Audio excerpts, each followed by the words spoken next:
La cage métallique mesurait un peu plus d'1 m², du type utilisé pour transporter les gros chiens. Martha Reynolds s'arrêta dans l'embrasure de la porte du sous-sol, les doigts gelés sur la poignée, incapable d'assimiler ce qu'elle voyait.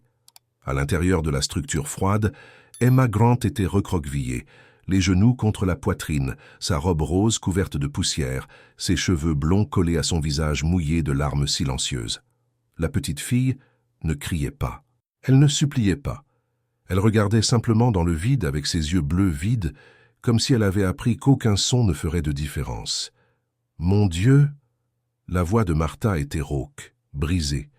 Elle descendit les marches en bois qui craquaient sous ses pieds, chaque pas résonnant dans cet espace humide qui sentait le moisi et les produits d'entretien. La lampe nue, suspendue au plafond, se balançait légèrement, projetant des ombres déformées sur les murs en béton. Martha s'agenouilla devant la cage, ses mains de 65 ans tremblant en touchant les barreaux glacés. « Emma, ma chérie, qu'est-ce que... Comment as-tu... » La fillette cligna lentement des yeux, comme si elle se réveillait d'une transe. Lorsque ses yeux se posèrent enfin sur Martha, quelque chose en eux se brisa. Des larmes commencèrent à couler, cette fois-ci accompagnées d'un son, un sanglot étouffé, contenu, celui de quelqu'un qui avait appris à souffrir en silence. « Elle a dit que les chiots désobéissants restent dans la niche, » murmura Emma, la voix fine comme du verre sur le point de se briser. « J'ai renversé du jus sur le tapis du salon. Ce n'était pas exprès, Martha. Je te jure que ce n'était pas exprès. » Martha sentit quelque chose bouillir dans sa poitrine, un mélange d'horreur et de colère si intense que ses mains tremblèrent lorsqu'elle chercha le loquet de la cage. Un cadenas. Rachel avait mis un fichu cadenas. « Ah, et la clé, ma chérie. Tu as vu où elle l'a rangée ?» Emma désigna une étagère en hauteur où s'entassaient des boîtes à outils et des pots de peinture. Martha se leva péniblement, ignorant la douleur aiguë au genou gauche qui la gênait depuis des années. Elle atteignit l'étagère, renversant des objets au passage, jusqu'à ce qu'elle trouve la petite clé argentée cachée derrière un pot de clous rouillé. Lorsque la porte de la cage s'ouvrit dans un clic métallique, Emma ne bougea pas. Elle resta là, recroquevillée, comme si elle avait oublié qu'elle pouvait sortir. « Viens, mon amour, viens avec Martha. » La petite fille sortit lentement, les mouvements raides de quelqu'un qui avait passé trop de temps dans une position impossible. Martha l'enlaça, sentant son petit corps maigre trembler contre sa poitrine. Emma sentait la sueur et la peur. « Depuis combien de temps es-tu ici ?»« Je ne sais pas. » La voix d'Emma était faible. Il a fait nuit 2 fois. 2 nuits. Rachel avait enfermé une enfant de 6 ans dans la cave pendant 2 nuits. Martha ferma les yeux avec force, luttant contre la nausée. Lorsqu'elle les rouvrit, elle vit les marques. Des égratignures sur les genoux d'Emma, des ecchymoses jaunâtres sur ses bras fins. Une marque violette sur son poignet gauche, avec la forme caractéristique de doigts d'adulte serrant fort. « Elle va se fâcher si tu me fais sortir d'ici », murmura Emma contre l'épaule de Martha. « Elle a dit que si j'en parlais à quelqu'un, elle ferait pire. Elle a dit que mon père ne me croirait pas parce que je suis une petite fille menteuse. Ton père le saura, promit Martha, la voix ferme malgré la tempête qui faisait rage en elle. Il saura tout. » Mais en montant les escaliers avec Emma dans ses bras, Martha sentit le poids écrasant de la réalité. Elle avait essayé de parler à Thomas Grant à 3 reprises au cours des derniers mois. À 3 reprises, Rachel l'avait intercepté. À 3 reprises, Thomas était trop occupé, trop distant, trop submergé par le travail et le deuil pour vraiment l'écouter. Martha connaissait cet homme depuis qu'il avait épousé Catherine, 20 ans auparavant. Elle avait vu le brillant homme d'affaires se transformer en fantôme après la mort de sa femme. Thomas Grant, PDG de l'une des plus grandes sociétés immobilières du pays, était capable de gérer des milliards de dollars, de conclure des affaires internationales, de diriger des centaines d'employés. Mais il était incapable de regarder ses propres enfants dans les yeux sans s'effondrer. Et Rachel le savait. Elle savait exactement où appuyer. Lorsque Martha émergea du sous-sol avec Emma dans les bras, la maison était trop silencieuse. Le genre de silence qui précède les tempêtes. Le manoir de 3 étages, avec ses lustres en cristal et ses sols en marbre importé, ressemblait plus à un mausolée qu'à une maison. Les lourds rideaux bloquaient la lumière du soir. La climatisation maintenait tout froid, aseptisé. Martha emmena Emma dans sa chambre au 2e étage, passant devant des portraits de famille qui semblaient se moquer de la réalité. Thomas souriant aux côtés de Catherine enceinte, Emma bébé, tenue dans les bras de sa mère radieuse. Des photos d'un bonheur qui avait disparu avec Catherine. Elle asseya Emma sur le bord du lit à baldaquin rose et commença à nettoyer ses égratignures avec du coton et de l'eau oxygénée. La petite fille ne se plaignit pas de la brûlure. Elle regardait simplement la porte fermée de la chambre tendue, comme un animal attendant la prochaine attaque. « Martha !» Emma serra la main de la gouvernante avec une force surprenante. « Tu ne peux pas le dire à mon père. »« Emma, je dois... » « Elle dira que vous mentez. Elle fait toujours ça. Et mon père la croit, pas moi. » De nouvelles larmes coulèrent sur le visage de la petite fille. La dernière fois que j'ai essayé de lui en parler, elle a dit à mon père que je faisais des cauchemars et que je confondais mes rêves avec la réalité. Il m'a donné des somnifères et m'a dit d'arrêter d'inventer des histoires. Martha sentit quelque chose se briser en elle. Ce n'était plus seulement de la colère. C'était quelque chose de plus profond, de plus ancien. La douleur d'être témoin de la destruction d'un enfant, tandis que les adultes autour d'elle fermèrent les yeux. Elle connaissait des filles comme Emma. Elle avait été l'une d'entre elles il y a des décennies, dans une autre maison, avec d'autres adultes qui n'écoutèrent pas non plus. « Je te protégerai », murmura Martha en tenant le petit visage entre ses mains calleuses. « Quoi qu'il arrive. »« Tu m'entends ? Je ne la laisserai pas te faire de mal, à nouveau. » Emma voulait y croire. Martha le voyait dans les yeux de l'enfant, cette fragile lueur d'espoir luttant contre la résignation. Le bruit d'une voiture entrant dans le garage interrompit ce moment. Un moteur de luxe, un ronronnement doux et puissant. Thomas arrivait. Emma se figea. Elle sera en bas. Elle est toujours là quand il arrive. Elle fait semblant d'être parfaite. Et elle l'était. Lorsque Martha descendit les escaliers avec Emma, Rachel Turner attendait déjà dans le hall d'entrée, magnifique dans sa robe blanche immaculée, ses cheveux noirs tombant en boucles parfaites sur ses épaules, un sourire chaleureux illuminant son visage.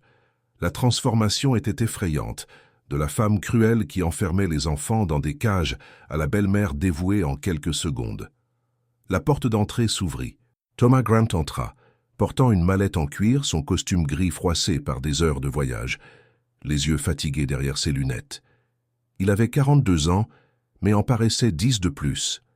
Des tempes grisonnantes, des rides profondes autour de la bouche, les épaules voûtées par le poids invisible qu'il portait depuis l'enterrement de sa femme. « Bienvenue, mon chéri », dit Rachel avec une douceur feinte en l'embrassant sur la joue. Thomas jeta à peine un regard à Emma. Ses yeux glissèrent sur sa fille comme si elle faisait partie du mobilier, présente mais invisible.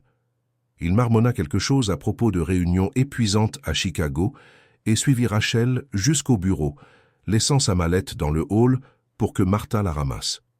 Emma ne bougea pas.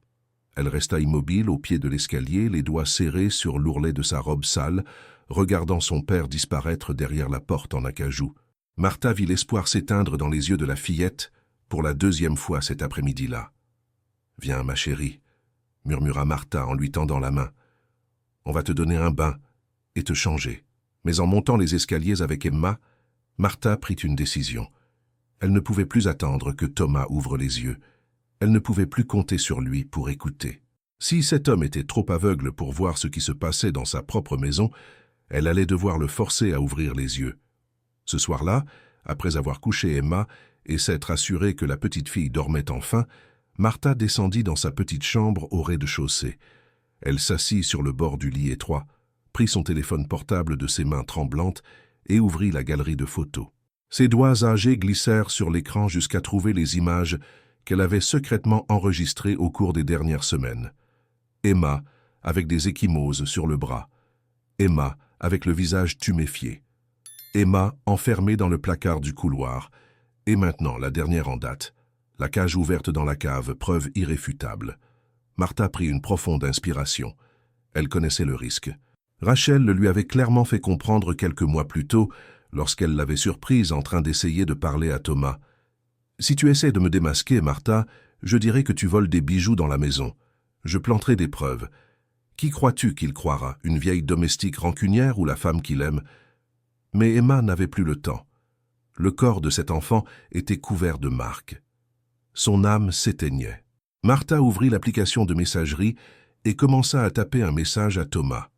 Ses doigts hésitèrent sur le clavier. Elle tapa, effaça, tapa à nouveau. Finalement, elle rédigea un message simple et direct. « Monsieur Grant, je dois vous parler de toute urgence au sujet d'Emma. Il se passe quelque chose de très grave. Veuillez me retrouver demain à 6 heures dans la cuisine, avant que Rachel ne se réveille. Il s'agit de la sécurité de votre fille. » Elle joignit l'une des photos, Emma avec des ecchymoses sur les bras, et appuya sur « Envoyer » avant que son courage ne l'abandonne. Le message fut envoyé. 2 coches bleues apparurent à l'écran. Martha serra le téléphone contre sa poitrine, le cœur battant à tout rompre. Il n'y avait plus de retour en arrière possible. Soit Thomas se réveillerait enfin, soit elle perdrait tout. Son emploi, sa réputation, le seul foyer qu'elle connaissait depuis 3 décennies. Mais lorsqu'elle ferma les yeux, elle vit Emma recroquevillée dans cette cage. Elle vit son regard vide, résigné, et elle sut qu'elle n'avait pas le choix. Elle était sur le point d'éteindre la lumière lorsqu'elle entendit un léger grincement dans le bois du couloir. Des pas lents, contrôlés. Quelqu'un se trouvait devant la porte de sa chambre. Martha se figea. Le grincement s'arrêta. Silence absolu. Elle retint son souffle, les poils de sa nuque hérissés. Les secondes s'écoulèrent comme des heures. Puis lentement, la poignée de la porte commença à tourner. Martha se leva d'un bond, le cœur battant à tout rompre dans sa poitrine. « Qui est là ?» La poignée s'arrêta. Silence à nouveau. Puis une voix douce, presque chantante, de l'autre côté de la porte. « Martha, tu devrais faire plus attention à ce que tu envoies par message. Rachel. » Martha sentit son sang se glacer. Elle regarda le téléphone dans sa main. Comment Rachel savait-elle? Comment avait-elle vu le message? « Thomas et moi partageons tout, Martha, » continua la voix, douce comme du poison. Y compris nos mots de passe, y compris nos téléphones, y compris notre confiance. La poignée tourna complètement. La porte s'ouvrit. Rachel était là, vêtue d'un peignoir en soie blanc, les cheveux détachés, le visage sans maquillage. Elle semblait encore plus jeune ainsi et infiniment plus dangereuse. Dans ses yeux bleus, il n'y avait plus de faux semblants, seulement une froideur calculée. 30 ans de service, Martha. 30 ans de loyauté. Rachel entra dans la chambre, refermant doucement la porte derrière elle. Et tu as tout gâché à cause d'une enfant dramatique qui invente des histoires. J'ai vu la cage. Martha leva le menton, refusant de reculer. J'ai sorti Emma de là. Ce n'est pas une invention. Rachel rit, un son grave, presque amusé. Ah, la cage. Emma adore jouer là-dessous. Elle s'y cache quand elle ne veut pas faire ses devoirs. J'ai même joué avec elle en l'appelant la niche. Les enfants ont une imagination fertile, tu ne trouves pas? Elle avait des marques, des ecchymoses. Emma est maladroite. Elle tombe et trébuche tout le temps. Vous l'avez vue des dizaines de fois. Rachel s'approcha, chaque pas mesuré, prédateur. Et maintenant, vous avez envoyé une photo manipulée à Thomas, essayant de lui mettre des mensonges dans la tête. Cela ressemble à de la jalousie, Martha. La jalousie d'une employée qui n'accepte pas que la maison est une nouvelle propriétaire. Je n'ai pas peur de toi. Tu devrais. Rachel s'arrêta à quelques centimètres de Martha, sa voix se réduisant à un murmure glacial. Parce que demain matin, quand Thomas se réveillera, il trouvera quelque chose d'intéressant. La bague de mariage de Catherine, celle avec les diamants qui a disparu il y a 6 mois, sera cachée sous ton matelas, avec les 2000 $ qui disparaissent de son coffre-fort chaque semaine. Martha sentit le sol se dérober sous ses pieds. « Vous ne pouvez pas.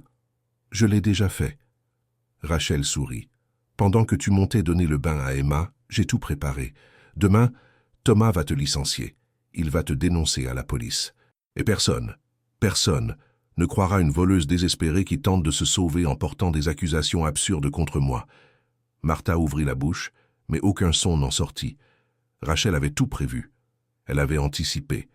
Elle avait transformé sa tentative de salut en piège. « Tu as le choix, Martha, » poursuivit Rachel, sa voix reprenant ce ton doux et maternel. « Demain matin, tu démissionnes.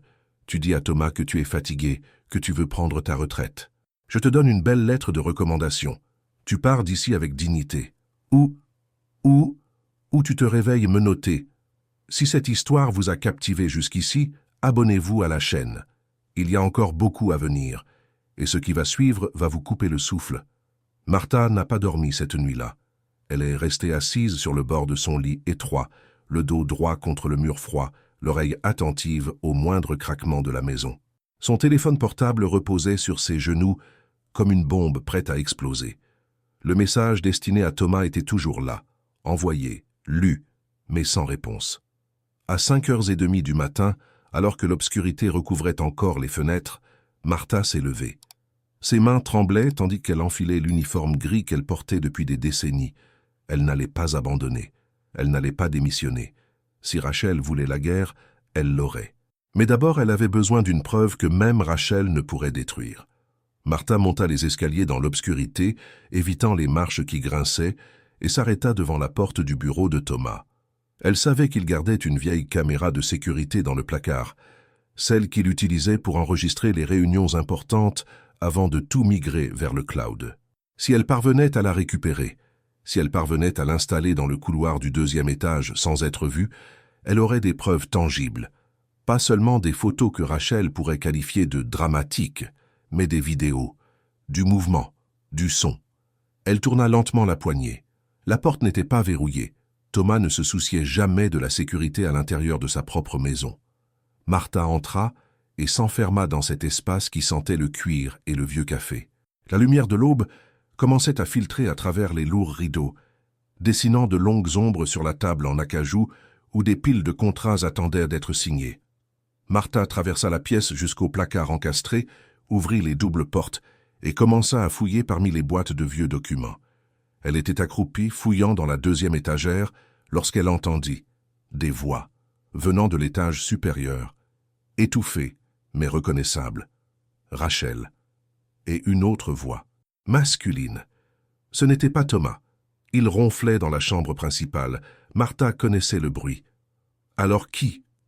Martha laissa le placard entrouvert et sortit du bureau, montant les escaliers, le cœur battant. Les voix venaient de la chambre d'amis au bout du couloir, celle que Rachel utilisait comme espace personnel et gardait fermée à clé. La porte était entrouverte. Un ray de lumière s'échappait. Martha s'approcha, se colla contre le mur adjacent et écouta. « Tu avais dit que ce serait rapide. » La voix masculine était impatiente, brusque. « Ça fait presque 1 an, Rachel. 1 an de comédie. Je sais combien de temps ça fait, David. » La voix de Rachel était différente, sans la douceur forcée, sans le jeu d'actrice. Elle était froide, directe, presque masculine dans sa fermeté. Mais Thomas Grant n'est pas idiot. Il est prudent. J'ai besoin de temps pour m'assurer que lorsqu'il signera les papiers d'adoption conjointe, il ne se doutera de rien. « Les papiers d'adoption ?» L'homme rit d'un rire rauque. « Il croit vraiment que tu veux être la mère de ses enfants? Il pense que je suis la réincarnation de sa sainte épouse décédée. Et une fois que j'aurai obtenu les droits légaux sur les enfants, le reste sera facile. Les accidents arrivent, surtout avec des hommes d'âge mûr stressés qui travaillent trop. » Martha sentit son sang se glacer. Il ne s'agissait pas seulement d'abus. Rachel prévoyait quelque chose de bien pire. « Et la vieille domestique? Tu as dit qu'elle se méfiait. Martha est un problème que je vais régler aujourd'hui. J'ai déjà préparé le terrain. Dans quelques heures, elle sera au chômage ou en prison. Quoi qu'il en soit, elle sera hors d'état de nuire. » Martha recula lentement, essayant de contrôler sa respiration qui menaçait de s'accélérer. Elle devait sortir de là. Elle avait besoin de réfléchir.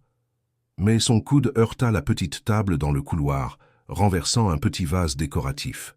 Le bruit du verre se brisant sur le parquet résonna comme un coup de feu. Silence absolu dans la chambre. Puis, des pas rapides. Martha courut. Elle descendit les escaliers à une vitesse qu'elle n'avait pas utilisée depuis des années, ignorant la douleur dans son genou, le cœur battant à tout rompre dans sa poitrine. Elle devait se rendre dans la chambre d'Emma. Elle devait sortir la petite fille de là. Elle fit irruption dans la chambre rose et alluma la lumière. Emma se réveilla en sursaut, les yeux écarquillés. « Martha, qu'est-ce que... Enfile ça, vite !» Martha jeta un manteau sur la fillette, ramassa les baskets roses par terre. « Il faut qu'on parte d'ici tout de suite. »« Partir? Mais mon père... »« Ton père est en danger, Emma. Et toi aussi. Je vais t'emmener dans un endroit sûr. Puis nous reviendrons le chercher. Je te le promets. » Emma tremblait, mais elle obéit. Martha l'aida à enfiler ses baskets avec des mains tremblantes, prit son sac à dos et commença à y fourrer des vêtements au hasard. C'est alors que la porte de la chambre s'ouvrit. Rachel était là, toujours vêtue de son peignoir en soie, mais désormais accompagnée. L'homme à ses côtés était grand, musclé, avec le visage de quelqu'un qui avait vu et fait des choses horribles. Il portait des gants noirs. « Tu vas quelque part, Martha ?» demanda Rachel d'une voix trop calme. Martha repoussa Emma en arrière, se plaçant entre la fillette et les deux hommes. « Vous ne la toucherez pas. »« Je n'en ai pas besoin. » Rachel pencha la tête, étudiant Martha comme on examine un insecte. « David, s'il te plaît. » L'homme s'avança. Martha tenta de crier, mais il fut plus rapide. D'une main, il lui couvrit la bouche, de l'autre, il lui tordit le bras dans le dos avec une force professionnelle. Martha sentit ses genoux fléchir sous l'effet de la douleur. « Martha !» cria Emma. « Chut, ma chérie !»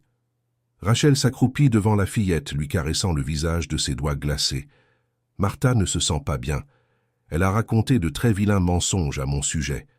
Tu sais ce qui arrive aux gens qui mentent? Emma tremblait violemment, les larmes coulant sur ses joues. S'il te plaît, ne lui fais pas de mal. S'il te plaît. Ça dépend de toi.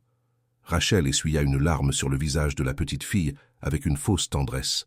Si tu es sage et que tu restes tranquille dans ta chambre, je prendrai bien soin de Martha. Mais si tu cries, si tu réveilles ton père, si tu fais quelque chose de stupide. Elle regarda Martha avec un sourire froid. Eh bien, les accidents arrivent aux personnes âgées, surtout des chutes dans les escaliers. Martha tenta de se dégager, mais l'homme, David, la serra plus fort. Elle sentit quelque chose frotter contre ses côtes. Du métal froid. Une arme. « Emmène-la au sous-sol », ordonna Rachel, toujours en souriant à Emma. « Et verrouille la porte. Nous déciderons quoi faire d'elle après que Thomas se soit réveillé et ait signé les papiers que j'ai préparés. » David commença à traîner Martha hors de la chambre. Elle se débattit, donna des coups de pied, mais à 65 ans, face à un homme entraîné, elle n'avait aucune chance. La dernière chose qu'elle vit avant que la porte ne se referme fut Emma, paralysée de terreur, maintenue par les épaules par Rachel. « Souviens-toi, ma chérie, » murmura Rachel à la petite fille. « Si tu ouvres ta bouche, Martha mourra. Et après, ce sera peut-être ton tour. » Le sous-sol était sombre, glacial. Martha fut jetée sur le sol en béton, la porte claquant et se verrouillant derrière elle.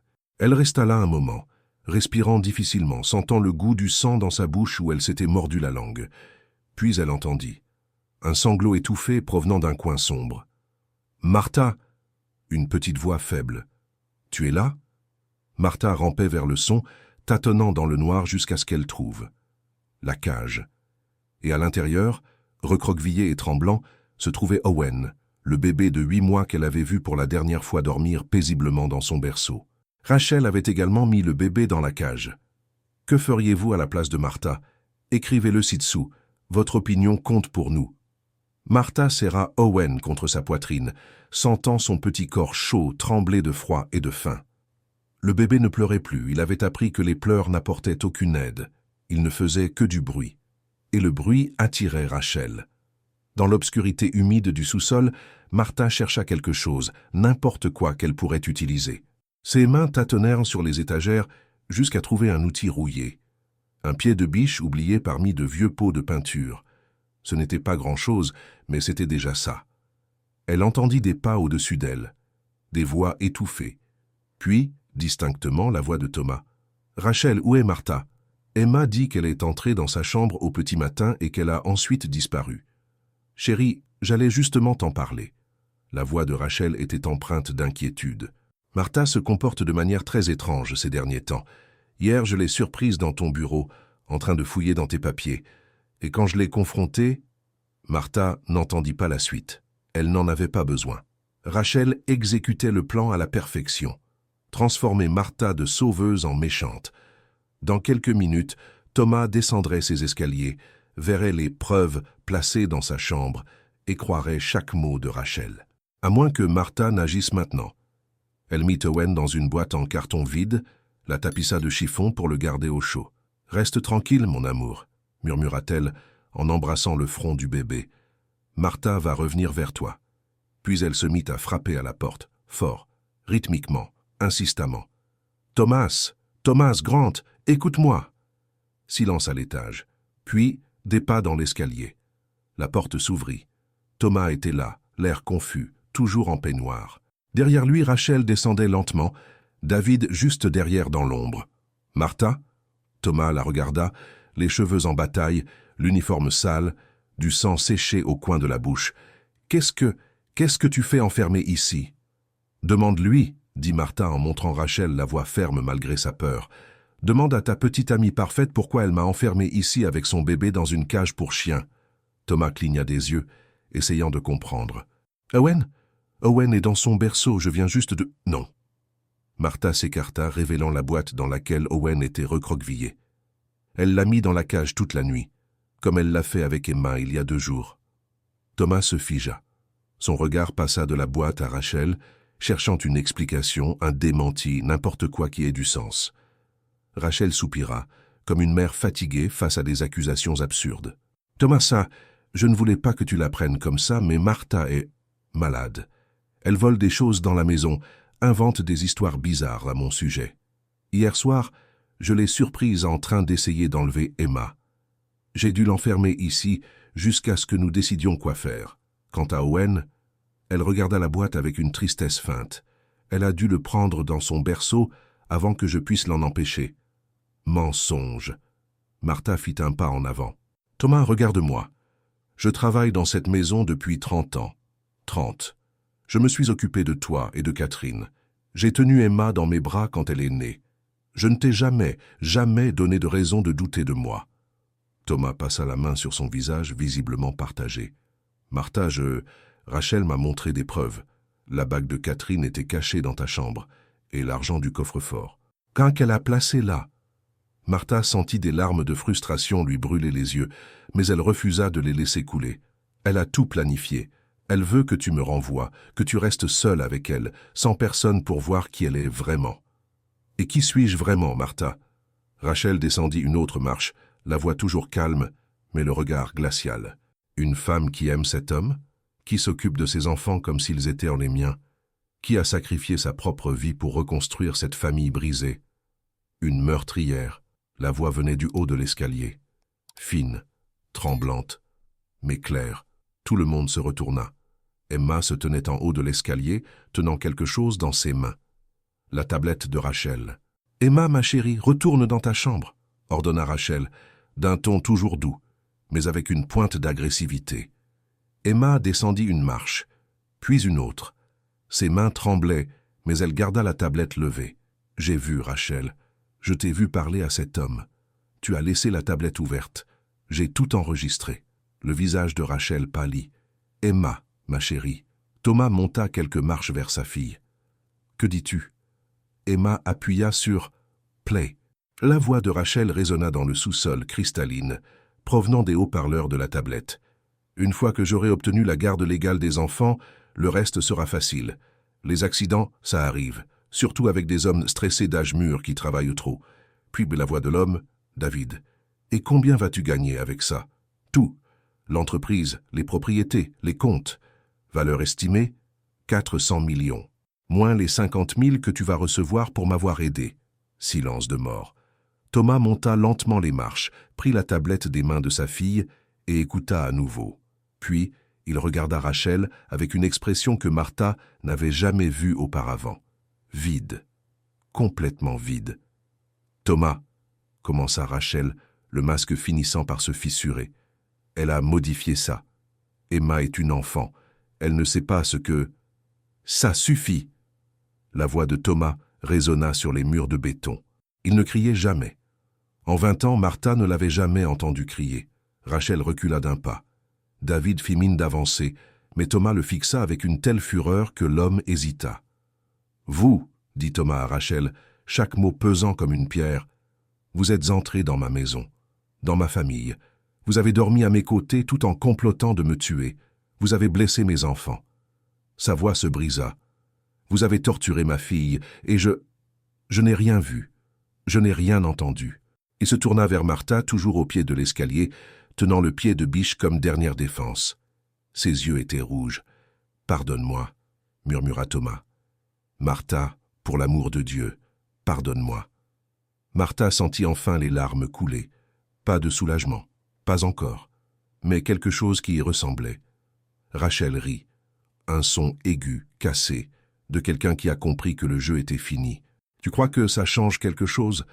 Tu crois que la police va croire un enregistrement fait par une enfant de 6 ans ? Sans témoin? Sans preuve matérielle? Il y a des preuves, dit Emma, la voix plus forte. Il y a la cage, il y a les marques sur mon corps, il y a le bébé que tu as enfermé ici, et il y a elle. Emma désigna Martha. Martha ne ment jamais. Rachel regarda autour d'elle. Thomas qui bloquait l'escalier, Martha avec l'outil à la main, David qui reculait lentement vers la porte arrière du sous-sol. « David, n'ose même pas !» siffla Rachel. Mais l'homme était déjà en train d'ouvrir la porte, déjà en train de s'enfuir. Rachel se retrouva seule, encerclée, exposée. Pendant un long moment, personne ne bougea. Puis Rachel sourit, ce sourire froid et vide de ceux qui n'ont jamais rien eu à perdre. « Tu aurais dû m'aimer vraiment, Thomas, » dit-elle doucement. « J'aurais été bonne pour toi, meilleure que Catherine ne l'a jamais été. » Thomas descendit les escaliers, sortit son téléphone portable de sa poche et composa un numéro. « Police, s'il vous plaît. Je veux signaler une tentative de meurtre et de maltraitance d'enfants. » Rachel ne s'est pas enfuie. Elle n'a pas supplié. Elle est simplement restée là, immobile, tandis que tout s'écroulait autour d'elle. Et lorsque les sirènes ont commencé à retentir au loin, Martha a finalement lâché le pied de biche. Ses jambes ont fléchi. Elle s'est assise sur le sol froid, a pris Owen dans ses bras et s'est contentée de le serrer contre elle, sentant sa respiration, vivant, en sécurité. Emma a dévalé les escaliers et s'est jetée dans les bras de Martha, pleurant à chaudes larmes pour la première fois depuis des mois. Thomas s'est agenouillé à côté d'elle. Il n'a rien dit. Il a simplement passé ses bras autour de ses enfants et de la femme qui les avait sauvés.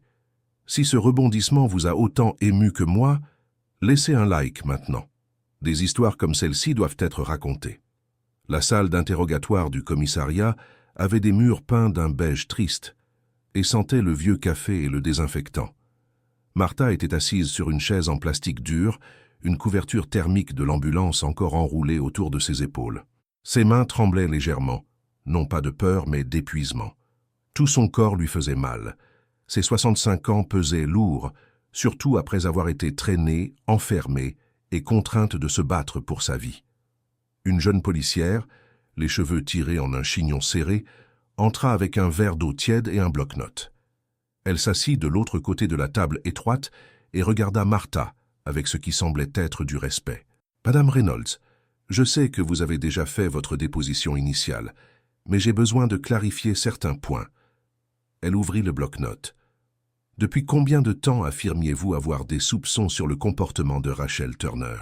Martha tint le verre à deux mains, sentant sa faible chaleur contre sa peau glacée. « 6 mois, peut-être 7.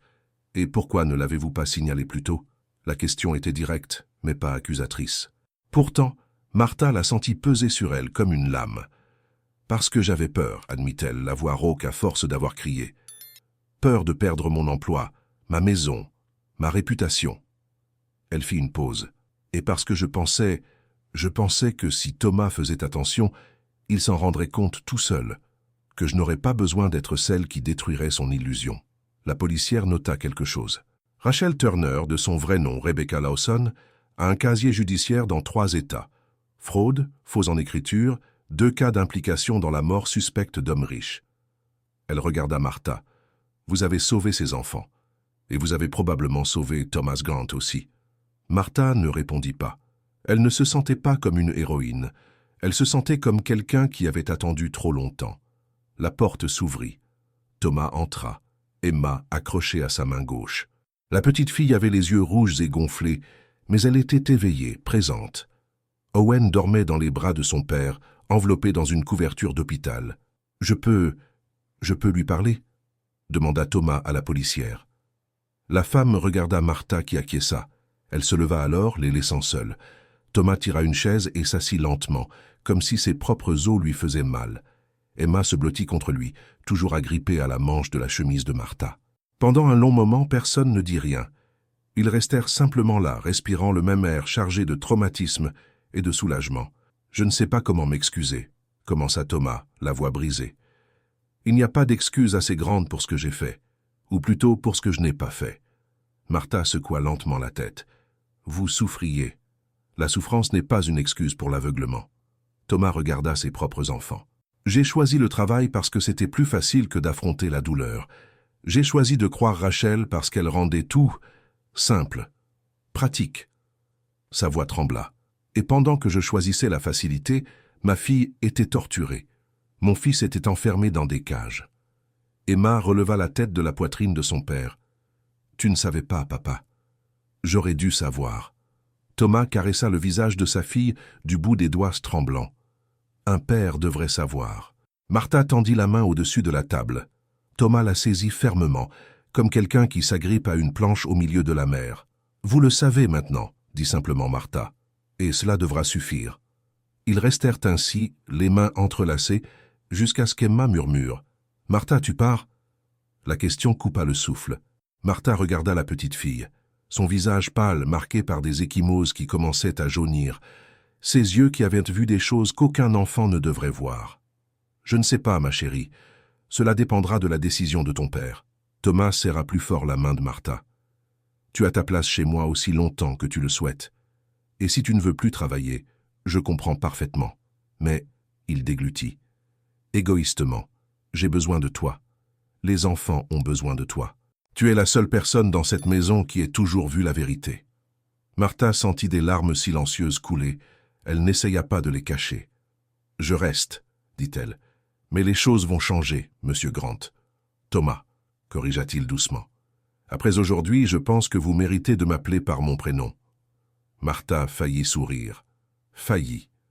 2 heures plus tard, lorsqu'ils furent autorisés à partir, Thomas insista pour les conduire à un hôtel. « Nous ne pouvons pas retourner dans cette maison aujourd'hui. Pas encore. » Martha ne discuta pas. L'idée de fouler ces couloirs, de voir la cage dans la cave, de sentir l'odeur que Rachel avait laissée imprégner partout, c'était trop pour elle. Dans la chambre d'hôtel, simple mais propre, Martha aida à donner le bain à Emma pendant que Thomas s'occupait d'Owen. La petite fille resta tranquille sous l'eau chaude, laissant Martha lui laver les cheveux avec précaution, en évitant les blessures. « Elle va revenir ?» demanda soudain Emma. « Non, » répondit Martha fermement. « Rachel est en prison, et elle y restera très très longtemps. Et si elle s'échappe ?» Martha s'arrêta, rinça le shampoing et regarda Emma dans les yeux. « Si elle s'enfuit, je serai là. Ton père sera là, et nous ne laisserons plus rien t'arriver. Plus jamais. » Emma serra Martha dans ses bras, trempant l'uniforme gris qu'elle portait encore. Martha se contenta de tenir la petite fille dans ses bras, la laissant pleurer tout ce qu'elle avait retenu. Quand Emma s'endormit enfin dans le grand lit, lové entre les oreillers comme dans un cocon, Thomas et Martha s'assirent côte à côte sur le petit canapé de la suite. « La police a dit qu'elle allait enquêter sur Catherine aussi, » murmura Thomas. « Ils vont exhumer le corps, chercher des signes d'empoisonnement. » Martha ferma les yeux. « Vous pensez qu'elle... »« Je pense. » Thomas passa ses mains sur son visage. Rachel est apparue peu avant que Catherine ne tombe malade. Elle a proposé son aide. Elle préparait des tisanes pour Catherine, disant qu'elles étaient des calmants naturels. Sa voix se brisa. Si elle a empoisonné ma femme lentement sous mon nez et que je ne m'en suis pas aperçu, vous ne pouviez pas le savoir. Mais Martha l'a vu. Il la regarda. Vous avez vu Rachel telle qu'elle était vraiment. Pourquoi n'ai-je pas pu le faire? Martha réfléchit longuement à la question. Parce que vous vouliez croire qu'il y avait encore de la bonté dans le monde, que quelqu'un se souciait des autres. Et il n'y a rien de mal à cela, Thomas. C'est elle qui a commis une erreur, elle seule. Ils restèrent silencieux, écoutant la douce respiration d'Emma dans la chambre voisine. « Demain, dit Thomas, je vais prendre un congé indéfini. Je vais engager un psychologue pour Emma. Pour Owen aussi, quand il sera assez grand pour comprendre. Et pour moi. » Il regarda Martha. « Et si tu veux, pour toi aussi. » Martha acquiesça. « Je pense que nous en aurons tous besoin. Si cette histoire vous a vraiment touché, vous pouvez soutenir notre chaîne avec un super thanks. Cela fait toute la différence pour que nous puissions continuer à raconter des histoires vraies comme celle-ci. Et si vous n'êtes pas encore abonné, c'est le moment de le faire. » 3 mois plus tard, la maison des Grant avait changé. Ce n'était plus le manoir silencieux où les fantômes en deuil erraient dans les couloirs. Les lourds rideaux avaient été remplacés par des tissus légers qui laissaient entrer le soleil. Les portes verrouillées restaient désormais ouvertes, et le rire, ce son qui avait disparu avec la mort de Catherine, était revenu petit à petit, fragile, mais bien réel. Martha était dans le jardin, agenouillée sur la terre humide, aidant Emma à planter des marguerites blanches. Les mains de la petite fille, encore petites et délicates, s'enfonçaient avec précaution dans la terre sombre, plaçant chaque plant au bon endroit. « C'étaient les fleurs préférées de maman, » dit Emma sans tristesse dans la voix. « Juste du souvenir. »« C'est vrai, » confirma Martha, en s'essuyant le front avec le dos de sa main sale. « Ta mère disait que les marguerites étaient des fleurs de renouveau, parce qu'elles reviennent toujours, même après l'hiver. » Emma regarda les fragiles plants. « Nous sommes aussi revenus, n'est-ce pas, Martha ?» Martha sentit son cœur se serrer. « Nous sommes revenus, ma chérie. » Thomas observait depuis la fenêtre de la cuisine Owen dans les bras. Le bébé souriait désormais quand il voyait son père, tendait ses petits bras potelés pour qu'on le prenne dans les bras. Il ne se recroquevillait plus quand quelqu'un s'approchait. La thérapie aidait. Tous les jeudis, Thomas emmenait Emma à des séances avec le docteur Mendes, une psychologue pour enfants spécialisée dans les traumatismes. Les mardis, c'était lui qui y allait. Apprendre à être père à nouveau, apprendre à voir, apprendre à être présent. Rachel, ou Rebecca, comme ils avaient redécouvert être son vrai nom, avait été condamnée à 23 ans de prison. Tentative de meurtre, maltraitance d'enfants, fraude, faux témoignages. Son avocat avait tenté de plaider la démence, mais le jury n'y avait pas cru. Les vidéos qu'Emma avait enregistrées, les témoignages de Martha, les marques sur le corps des enfants, tout cela constituait une preuve accablante. David, son complice, avait disparu. Il avait traversé la frontière avant que la police ne puisse l'arrêter. Mais sans Rachel, il n'était qu'un criminel en fuite parmi d'autres, pas une menace réelle. L'enquête sur la mort de Catherine a confirmé ce que tout le monde soupçonnait déjà. Des traces de digitaline ont été trouvées dans le corps exhumé, un empoisonnement lent, systématique, déguisé en complications post-partum. Rachel avait tué Catherine pour prendre sa place. Thomas a pleuré lorsqu'il a reçu le rapport. Il a pleuré pour la femme qu'il avait perdue. Il a pleuré pour la cécité qui avait failli coûter la vie à ses enfants. Il a pleuré pour tout ce qu'il n'avait pas vu. Mais après les larmes, il s'est relevé. Et il a recommencé. Désormais, Thomas se levait tôt tous les matins. Il préparait le café. Il prenait son petit déjeuner avec Emma et Owen. Il demandait à sa fille quels avaient été ses rêves, quel jeu elle voulait faire. Il lui lisait des histoires avant de se coucher. Il était présent non seulement physiquement, mais aussi émotionnellement. Et Martha? Martha était toujours dans la maison, mais pas seulement en tant qu'employée. Thomas avait insisté pour changer son titre. Elle était désormais responsable de la maison. Double gain, chambre rénovée, et plus important encore, voix active dans toutes les décisions concernant les enfants. Mais le véritable titre de Martha ne figurait dans aucun contrat. Il se trouvait dans les câlins d'Emma avant de se coucher. Il se trouvait dans le sourire d'Owen lorsqu'il la voyait entrer dans la chambre. Il se trouvait dans le regard de Thomas chaque matin, qui disait sans mots « Merci de ne pas avoir abandonné notre famille ». Cet après-midi-là, après avoir planté les marguerites, Martha et Emma se sont lavé les mains sous le tuyau d'arrosage du jardin, riant tandis que l'eau froide éclaboussait tout. « Martha », dit soudain Emma en s'essuyant les mains sur son tablier, « tu crois que les mauvaises choses arrivent pour nous apprendre quelque chose ?» Martha s'est arrêtée. Elle a regardé cette fillette de 6 ans qui avait vu et survécu à des horreurs que la plupart des adultes ne connaîtraient jamais. « Non, ma chérie. Je pense que les mauvaises choses arrivent parce que le monde est parfois injuste et qu'il y a des gens mauvais. » Elle s'agenouilla pour être à la hauteur des yeux d'Emma.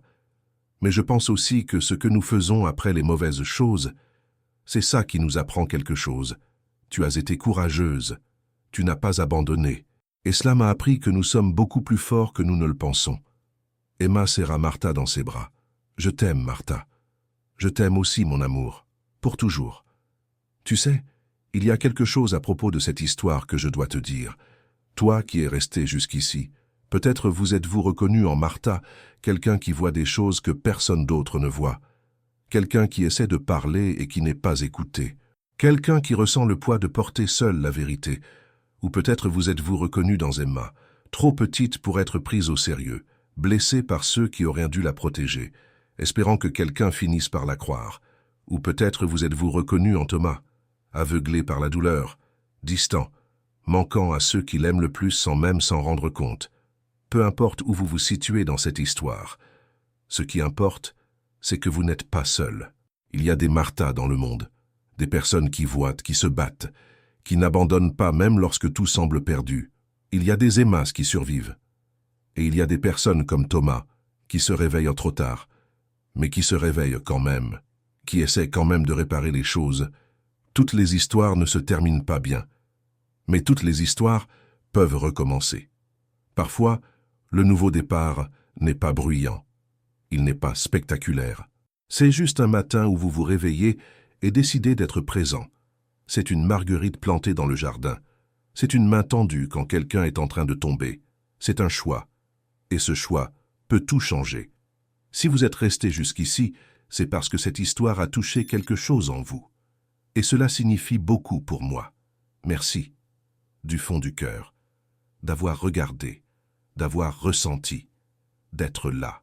Si cette histoire vous a ému d'une manière ou d'une autre, une autre vous attend ici même, sur cette chaîne. Peut-être vous trouvera-t-elle aussi là où vous êtes en ce moment. Peut-être vous montrera-t-elle que, même après les pires nuits, le soleil se lève encore. Vous n'êtes pas seul dans cette aventure. On se voit dans la prochaine vidéo. Et souvenez-vous, il y a toujours de l'espoir, même quand il semble qu'il n'y en a pas. Toujours.